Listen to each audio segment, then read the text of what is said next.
Speaking against the amendment. Senator has the floor.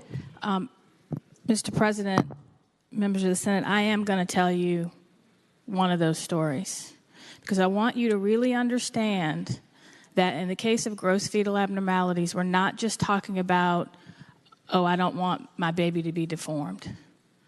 And in the interest of time, I'm not going to read the story.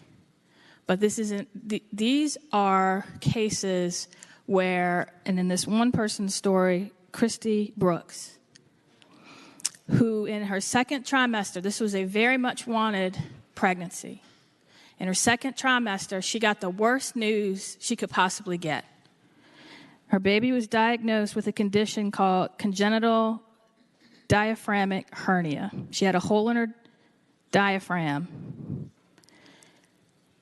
And I won't go into what that meant. But what it did mean is if she carried that baby to term, she would have watched her baby suffocate as soon as it was born. She made, with her husband, the very difficult decision not to put her child through that. Now, yes, this is similar to the Hyde Amendment, but what happens when you are on state-funded health insurance or Medicaid, these are mostly Medicaid patients, and you have to have one of these procedures, you're uninsured. Most hospitals won't take you because they consider you to be uninsured. So you have to go to a clinic.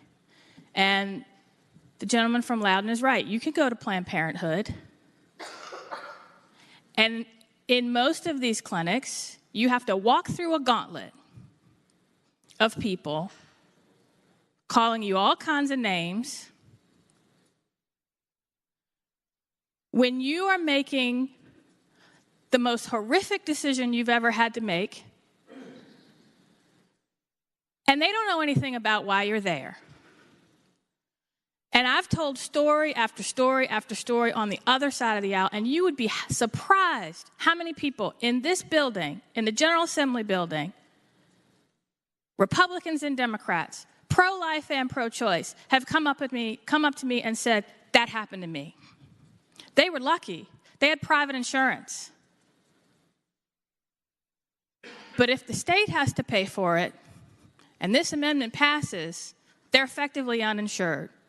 And we've told them, we know better than you and your doctor what you're going to do in the most horrific, once you've gotten the most horrific news you've gotten in your life. And that's why every year I stand up and vote and speak against this bill, and every year, this amendment, and every year I will. And I'm going to ask you to vote against it.